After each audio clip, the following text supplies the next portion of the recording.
She had no money to buy bread for her girls. Until a billionaire stepped in. The cold that morning didn't just bite. It lingered. It slipped through the cracks of old apartment windows, crawled beneath worn-out coats, and settled deep in the bones. Rachel pulled her thin jacket tighter as she walked down Maple Street, her twin daughters on either side of her. Emma held her left hand. Lily held her right. Both girls were 6. Both were hungry. "Mom, will they have the cinnamon rolls today?" Emma asked, her breath forming small clouds in the air. Rachel forced a smile. "Maybe. We'll see." She hadn't eaten since the previous afternoon. The last can of soup had gone to the girls. She'd told them she wasn't hungry. Now, as they approached the small corner bakery with its faded awning and fogged-up windows, Rachel slipped her hand into her coat pocket and felt the coins again. 3 quarters, 2 dimes, a nickel. Not enough.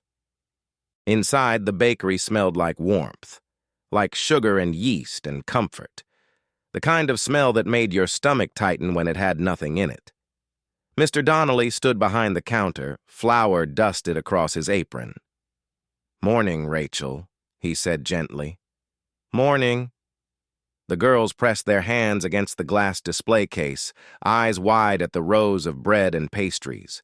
Rachel counted the coins on the counter, already knowing the total. "Could I just get 1 loaf?" she asked quietly. "I can pay the rest tomorrow. I start cleaning at the diner again next week." Mr. Donnelly hesitated. His eyes softened, but his jaw tightened. Business had been slow. He couldn't afford too many unpaid tabs. Before he could answer, the bell above the door chimed.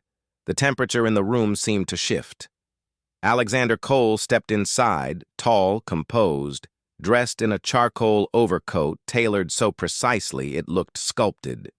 His shoes were polished, his watch subtle but unmistakably expensive. He didn't belong on Maple Street. He paused near the entrance, listening. Rachel felt it, that awareness of being observed. She straightened instinctively. Mr. Donnelly cleared his throat. "Rachel, I'll take care of it," Alexander said calmly. His voice wasn't loud, but it carried. Rachel turned, eyes narrowing slightly. "That won't be necessary," she replied, her tone even. Alexander stepped forward, placing a card on the counter. "Add whatever they need. It's not charity," he added, glancing at her. "It's an investment in good people." The words hung in the air. Rachel stiffened. "I don't need an investment," she said quietly. "I need bread." Alexander studied her. Not with pity, not with superiority, with curiosity. "I imagine you need more than that," he replied. Mr. Donnelly quickly bagged 2 loaves and slipped in 4 cinnamon rolls. He handed them to the girls, who beamed. Rachel swallowed her pride long enough to accept the bag. She faced Alexander directly. "I'll pay you back." "I'm sure you would," he said. Outside, the wind felt sharper. Rachel crouched to adjust Lily's scarf while the girls chattered about the unexpected pastries. Alexander stepped out moments later. "You followed me?" she asked without looking up. "I was headed this way." She stood, lifting her chin. "Thank you," she said, "but I don't accept handouts. Not for long." "I wouldn't expect you to." "Then what do you expect?" He held her gaze a second longer than necessary. "Competence."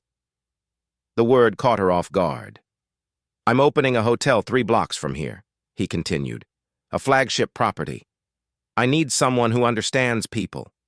Someone who can manage internal operations, guest services coordination, staff culture, workflow oversight." Rachel blinked. "I wait tables. I've stocked shelves. I've managed double shifts while raising 2 kids alone. That's exactly why you're qualified." She almost laughed. "You don't even know me." "I know you asked to pay tomorrow instead of asking for free," he said. "I know your daughters are polite. I know you stand straight when you're embarrassed, That tells me more than a resume. The girls tugged at her hands. Mom, can we go home? Rachel nodded. Alexander reached into his coat and handed her a simple card. Come by the site office if you're interested. I'm not. He gave the faintest smile. We'll see. Her apartment was on the 3rd floor of a building that had once been painted yellow. Now it was just tired. That afternoon, Rachel sat at the small kitchen table, staring at the card. Alexander Cole, CEO, Cole Hospitality Group. She had heard the name. Everyone had. Luxury hotels, corporate expansions, old money. She flipped the card over, then set it face down. This was ridiculous. People like him didn't offer jobs to people like her without expecting something in return. A knock sounded at the door. Rachel froze. She opened it cautiously. Alexander stood there. How did you... You left the bakery receipt, he said. Your address was printed on the loyalty form. That's invasive. That's resourceful. She crossed her arms but stepped aside. The apartment was clean but sparse. Second-hand couch, folding table, a faint draft humming through the walls. The twins peeked from their bedroom. Alexander removed his coat, taking in the space without judgment. I'm serious about the position, he said. Operations director for the new Maple Grand. She stared at him. I don't have a degree. You have organizational experience from previous jobs, natural leadership, relentless work ethic, emotional intelligence. He listed them as if reading from a file. You don't know that. I do. He explained the role clearly.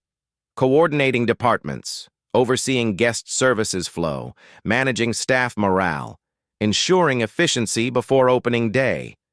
And why me? She pressed. Because the hotel doesn't need another executive who understands numbers. It needs someone who understands people. He placed a folder on the table. Inside, salary triple what she'd ever earned. On-site housing in the hotel residence. Full health benefits. Schooling assistance for the girls. Her heart pounded. This is pity, she said quietly. No, he replied. It's strategy. She shook her head. I won't be your redemption story. His expression shifted, something almost wounded passing through. That's not what I'm looking for. She handed the folder back. I can't accept.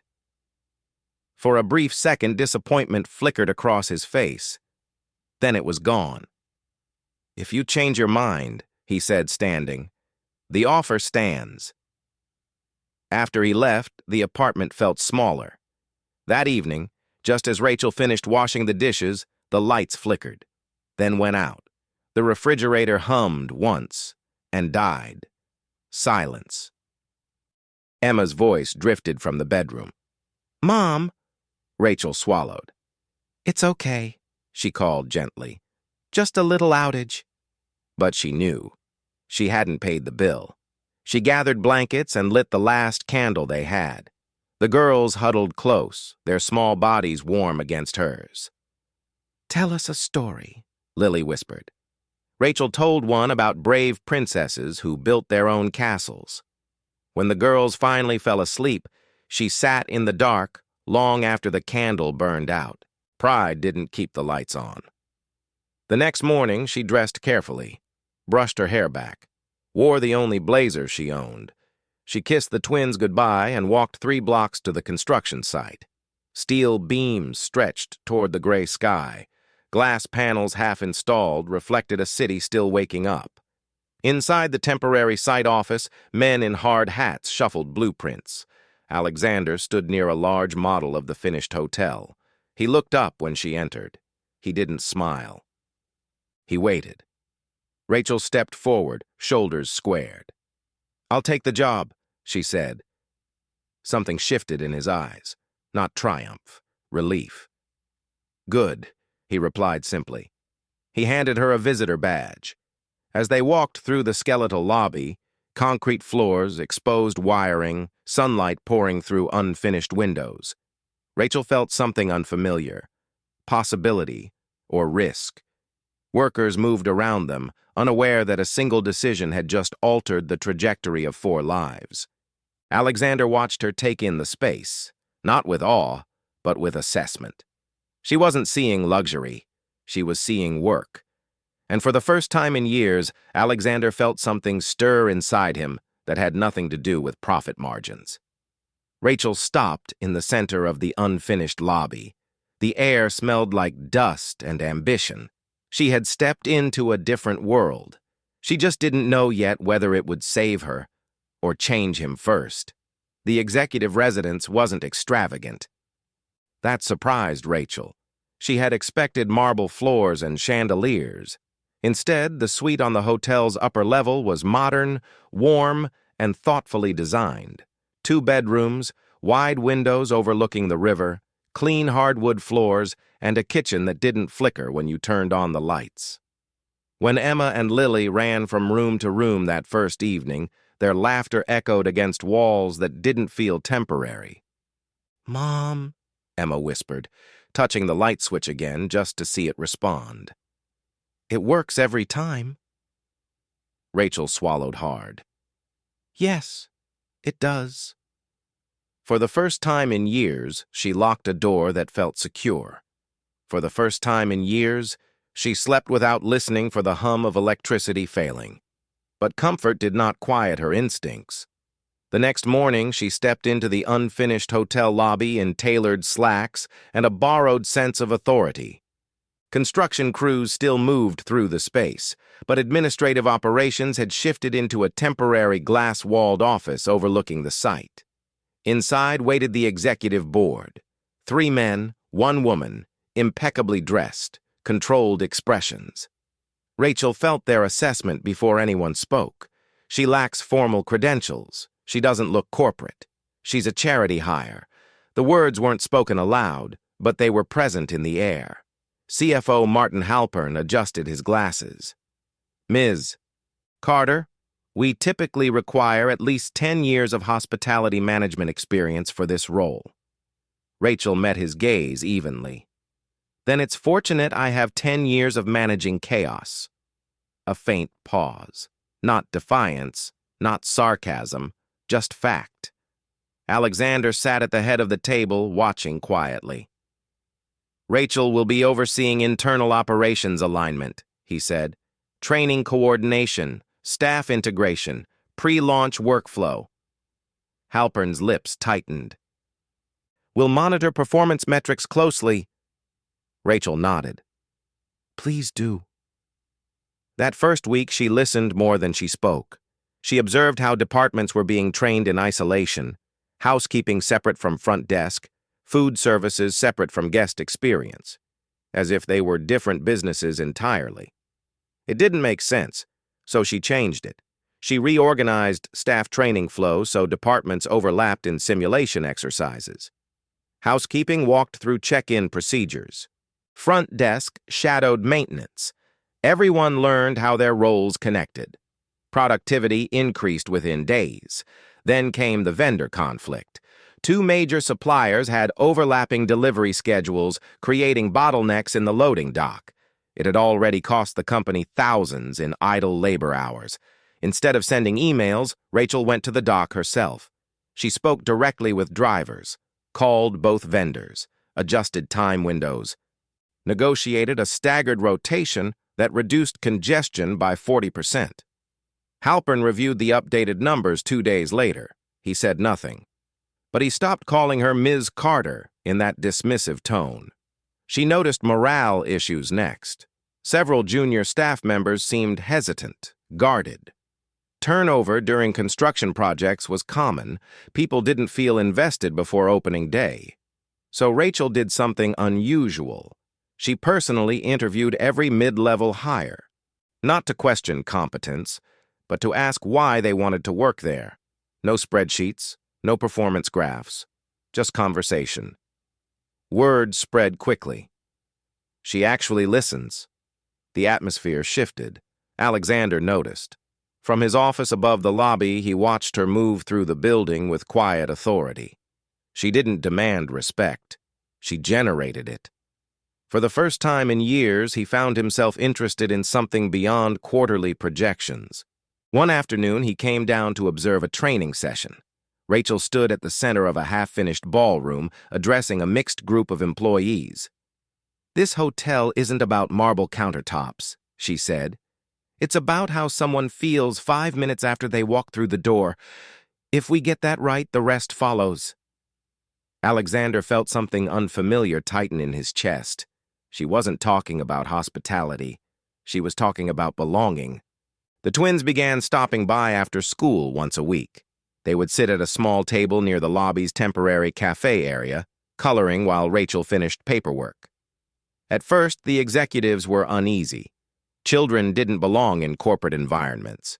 But Emma once offered a crayon drawing to a nervous intern on her first day. "It's for good luck," she said solemnly. The intern kept it pinned inside her planner. Even Martin Halpern softened when Lily asked him why he always looked like he was solving a hard math problem. Alexander started staying late. At first, he told himself it was to review construction budgets, but gradually, reports remained unopened. Instead, he would step into Rachel's office near dusk. "Have you eaten?" she asked him once, noticing the untouched catered tray in the conference room. "I'll grab something later." She frowned. "Sit." She reheated leftover pasta she had brought from the residence. They ate at her desk. No assistants, no board members, no performance charts, just conversation. He told her about expanding the company internationally at 28, about learning negotiation before he learned trust. She told him about juggling 2 jobs while studying community college courses at night, courses she never finished when childcare fell through. He found himself laughing more, sleeping better. The hotel felt less like an acquisition and more like a creation, and that frightened him, because attachment complicated leadership. The disruption came on a Thursday afternoon. Quarterly projections were reviewed in the main boardroom. Construction costs had risen due to supply chain delays.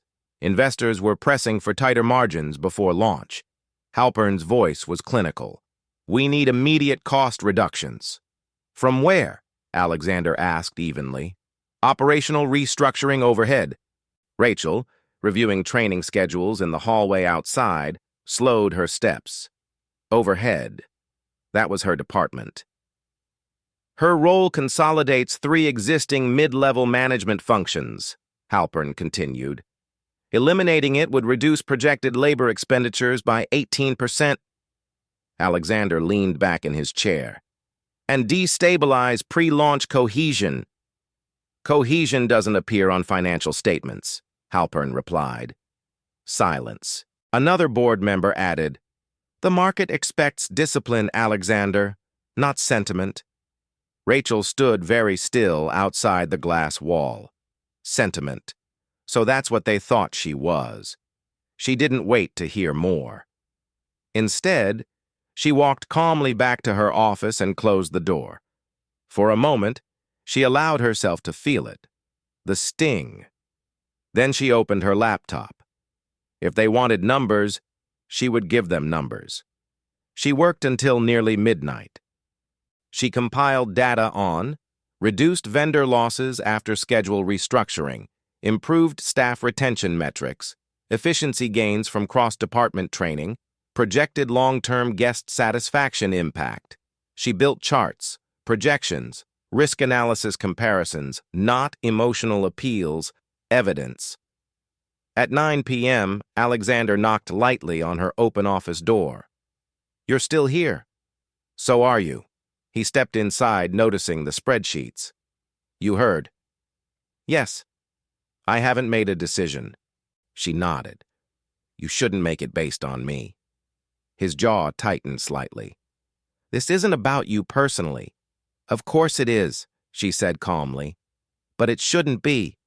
She turned her laptop toward him. "I'm not asking you to defend me. I'm asking you to evaluate performance." He scanned the data, surprise flickering across his face. "You did all this tonight?" "You hired me for competence," she replied. "Not gratitude." Something shifted between them, a new level of respect. Not protection?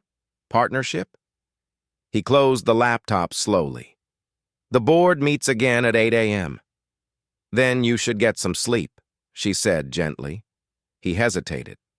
For what it's worth, he added quietly, this place is different because of you. Rachel held his gaze. No, she said, it's different because you let it be. After he left, she remained seated in the dim office, staring at the half-built lobby below. The twins were asleep upstairs in the residence. For the first time since accepting the job, fear crept in. Not fear of losing income, fear of losing stability, of uprooting her daughters again. Upstairs, Alexander stood alone in his office overlooking the city skyline. He had spent his life choosing growth over comfort, margins over memory, expansion over connection.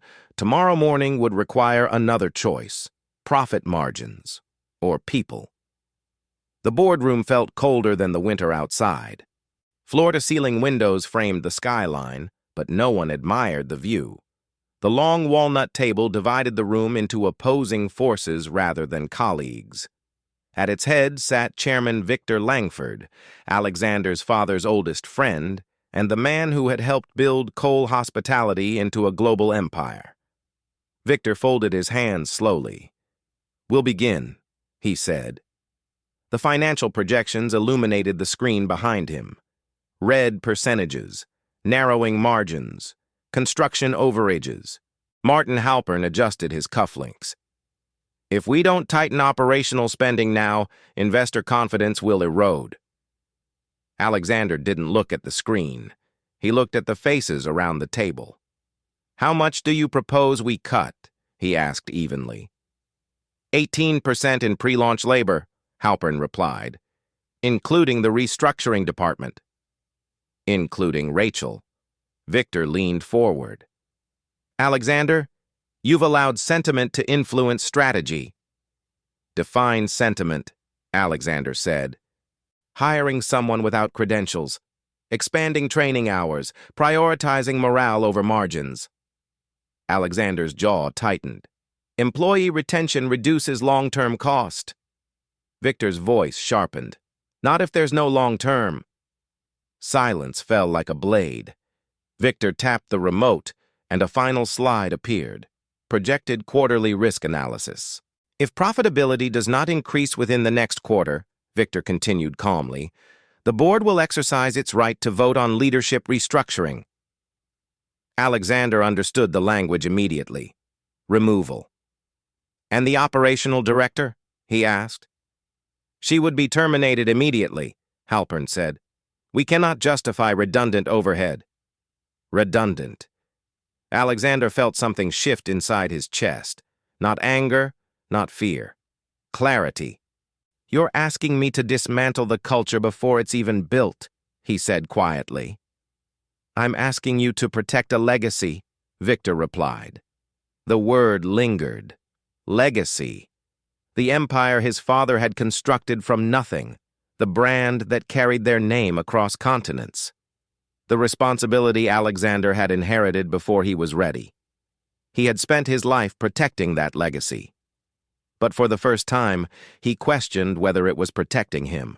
The meeting dissolved into raised voices and tightened arguments. Words like fiduciary duty and shareholder value ricocheted across the table. Alexander didn't raise his voice. He simply said, I'll review the numbers. Victor nodded once. See that you do. Rachel was standing in the hallway when the boardroom doors opened. She didn't need details. She could read the outcome in the silence. Alexander stepped out last. Their eyes met briefly. Something unspoken passed between them. Later that afternoon, she knocked on his office door. Come in, he said. She closed the door gently behind her.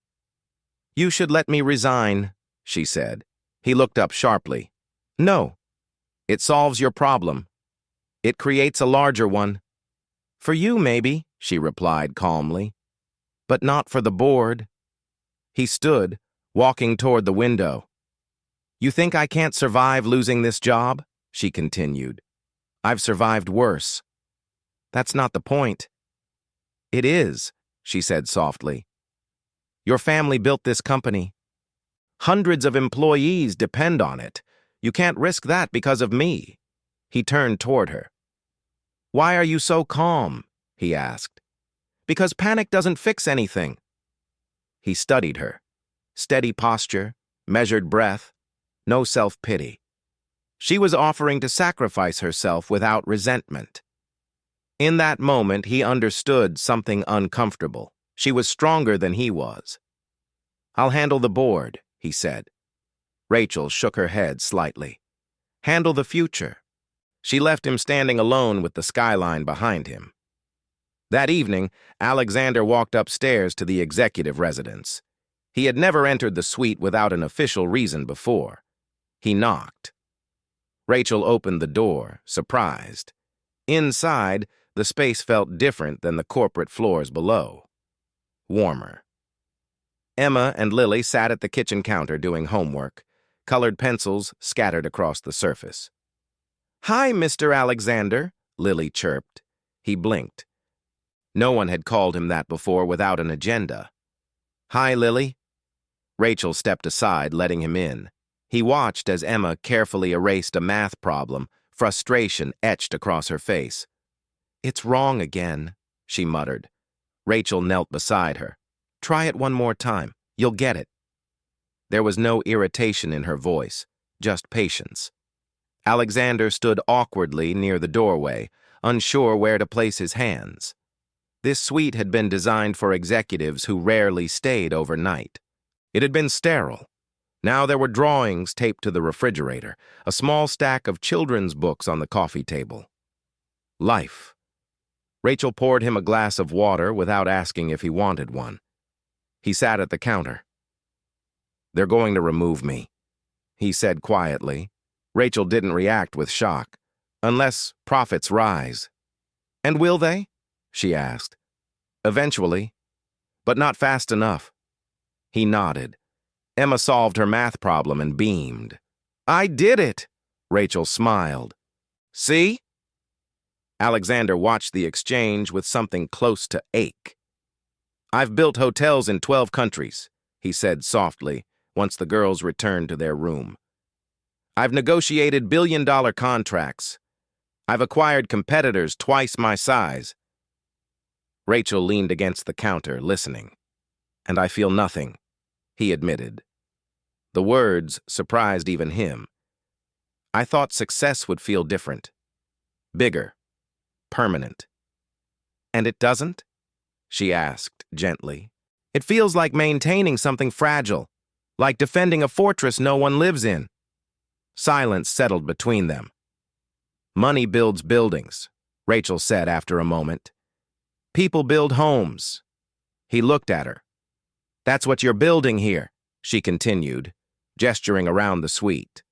Not just a hotel, a place where people feel seen. He exhaled slowly. You make it sound simple. It isn't, she replied. But it's worth more. He glanced toward the hallway where the girls were whispering and giggling. For the first time in years, he felt envy, not of wealth, of belonging. I don't know how to choose, he confessed. Rachel stepped closer, her voice steady. Then don't choose out of fear. The next morning, the board reconvened. Victor Langford looked impatient. Well, he asked. Alexander placed a folder on the table. I've reviewed the projections. And? He didn't sit.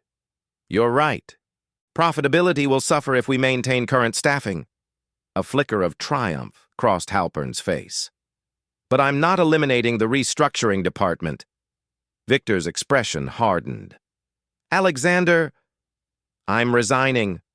The word detonated. Silence crashed over the room. You can't be serious, Victor said. I am. You would abandon your father's legacy for a mid-level employee? Alexander met his gaze. No, I'm refusing to abandon the future for short-term optics. Halpern's voice rose. Do you understand what you're giving up? Controlling shares, international holdings? Yes. You'll lose voting power. Yes. Victor stood slowly. You're making an emotional decision. For the first time, Alexander replied calmly, I'm making a human one. He slid his signed resignation letter across the table. Gasps, protests, legal warnings. He listened without flinching. Then he walked out. Construction workers were already on site when he stepped outside the building. The half-constructed Maple Grand stood before him, steel bones exposed against the morning sky. Technically, it no longer belonged to him. The board would appoint an interim CEO by afternoon. His phone vibrated relentlessly in his pocket. He ignored it. For the first time since inheriting the company at 26, he felt the weight lift. No legacy to protect. No empire to defend. Just open air. Rachel emerged from the building moments later, confusion written across her face. What happened? She asked. He looked at her, not as employer to employee, as equal. I resigned. The wind moved between them. You didn't, she whispered. I did. She searched his expression for regret. There was none. What will you do? She asked. He glanced at the unfinished hotel. Start over, he said. The city noise carried on around them, indifferent to empires rising or falling. Alexander slipped his hands into his coat pockets and looked up at the skeletal frame of the building that had once symbolized legacy. Now, it symbolized possibility. For the first time in his life, he wasn't standing inside a structure built by someone else. He was standing in open space, and he felt free. 3 months after Alexander Cole walked away from his family's empire, the headlines finally stopped calling him reckless. At first, they called him impulsive, emotional, naive. Then they started calling him something else, visionary. The new hotel didn't rise with the towering arrogance of its predecessor. It wasn't wrapped in imported marble or backed by legacy investors. It didn't carry the Cole name. It carried a new one, Hearth and Harbor, smaller, intentional, human. The building itself had once been an abandoned brick warehouse near the river, sturdy, overlooked, full of history. Instead of gutting it, they restored it, preserved exposed beams, refinished original floors, kept the tall windows that flooded the lobby with natural light. Where the Maple Grand had felt like a monument, Hearth and Harbor felt like an invitation. Community hiring was the first non-negotiable. Rachel helped design the interview process, not just reviewing resumes, but asking applicants about their stories. Parents returning to the workforce, veterans, recent graduates, former hospitality workers who had left the industry because it stopped valuing them. Ethical wages came next. Alexander insisted on transparent pay structures and full benefits from day one. You'll scare investors away, one advisor warned. Then they're not our investors, he replied. Staff-first culture became the foundation. Flexible scheduling, on-site childcare partnerships, mental health days written directly into policy. The first time the staff gathered in the unfinished lobby for orientation, Rachel stood beside Alexander, not behind him. He had asked her to meet privately weeks earlier. I want you as co-founder, he'd said simply. She had stared at him across the drafting table covered in renovation plans. That makes me dependent on you. No, he'd replied. It makes us accountable to each other. She shook her head. You walked away from everything. I won't be another risk. You're not a risk, he said quietly. You're the reason this exists. She didn't answer immediately. Years of survival had trained her to stand alone. But she looked at the blueprints, at the potential. You're not saving me, she said carefully. I know, he replied. You're building this with me. And for the first time in her life, partnership didn't feel like vulnerability.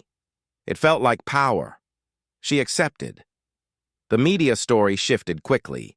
Former CEO launches ethical hospitality brand. Executive walks away from fortune to rebuild with purpose. Reporters asked what inspired the pivot. Alexander never mentioned the board. He mentioned values. Former employees began reaching out quietly. Within 2 months, several managers from the old corporation resigned and joined Hearth and Harbor, not for prestige, for meaning. Emma and Lily became unofficial ambassadors. They helped choose artwork for the children's reading nook in the lobby.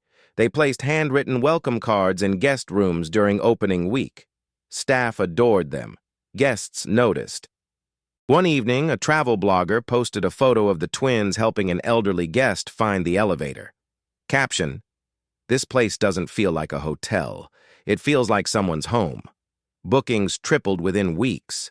But inside the restored brick walls, something even quieter was unfolding.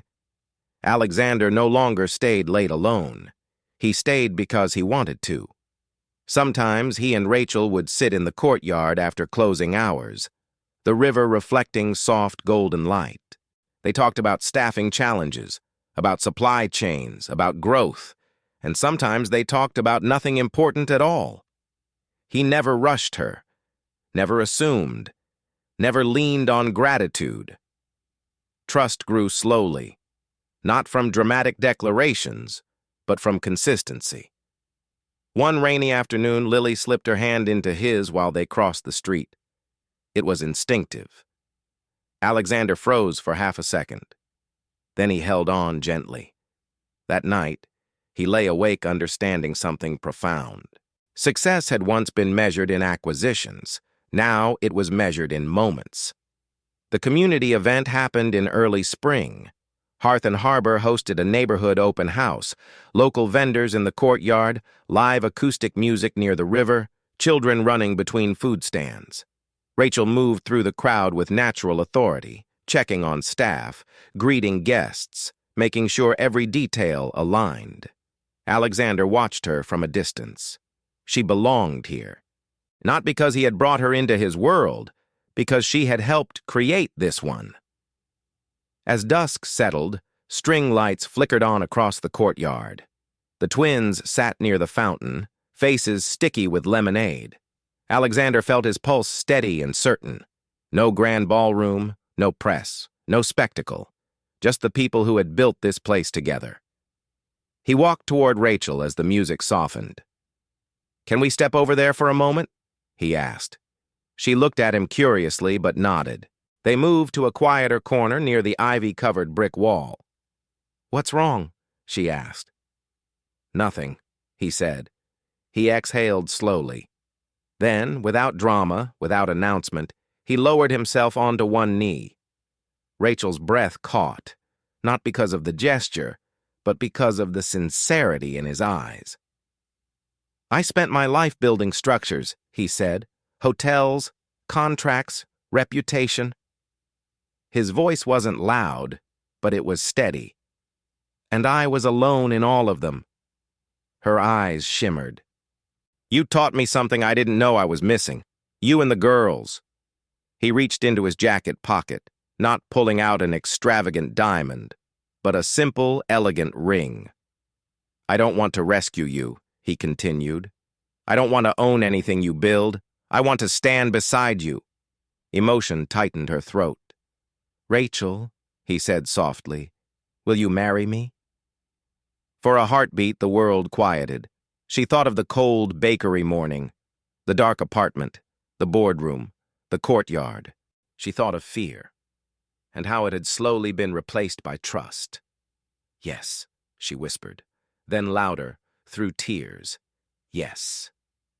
Applause erupted as nearby staff realized what was happening. But Alexander wasn't finished. He stood and turned toward Emma and Lily, who were staring wide-eyed. He knelt again, this time in front of them. His hands trembled slightly. "I have another question," he said gently. The girls exchanged glances. "Would it be all right if I tried to be your dad?" Lily covered her mouth. Emma stepped forward first. "You already are," she said. The simplicity of it broke something open inside him.